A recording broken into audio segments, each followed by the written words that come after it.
తెలంగాణలో నమస్తే అండి. ముందుగా అందరికీ గణతంత్ర దినోత్సవ శుభాకాంక్షలు. తెలంగాణలో మున్సిపాలిటీ ఎలక్షన్స్‌లో పోటీ చేస్తుంది జనసేన తరఫు నుంచి.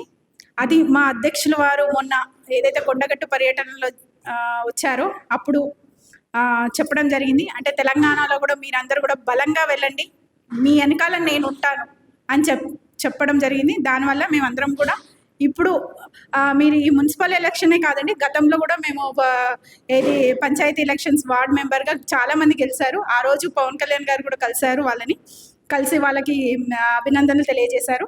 అదేవిధంగా ఈసారి మున్సిపల్ ఎలక్షన్స్లో కూడా భారీ ఎత్తున అంటే కొత్తగా జాయినింగ్స్ వాళ్ళు వస్తున్నారు, మనకి పోటీ చేయడానికి కూడా చాలామంది ఆసక్తి చూపిస్తున్నారు.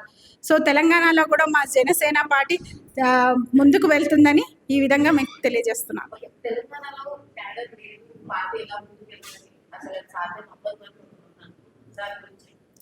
తెలంగాణలో క్యాడర్ లేదని కాదండి, అసలు జనసేన పార్టీ ఎప్పుడు కూడా తెలంగాణలో ఏ సమస్య గురించి కూడా మొదలు పెట్టేది మొదటిగా తెలంగాణ జనసేన నుంచి పోరాడుతుందండి.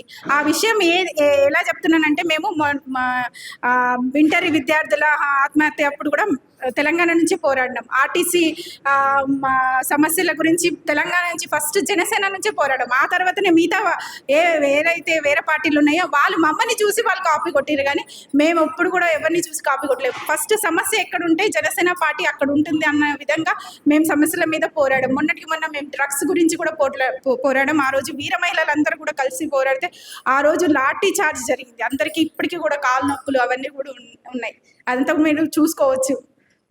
తెలంగాణలో పార్టీ లేదని కూడా ఎవరు అన్నా కానీ ఎవరు అంటే వాళ్ళు అనుకుంటున్నారేమో, కానీ మా పార్టీ తెలంగాణలో పుట్టిందే పార్టీ తెలంగాణలోనే బలంగా ఉంది. తెలంగాణలో అయితే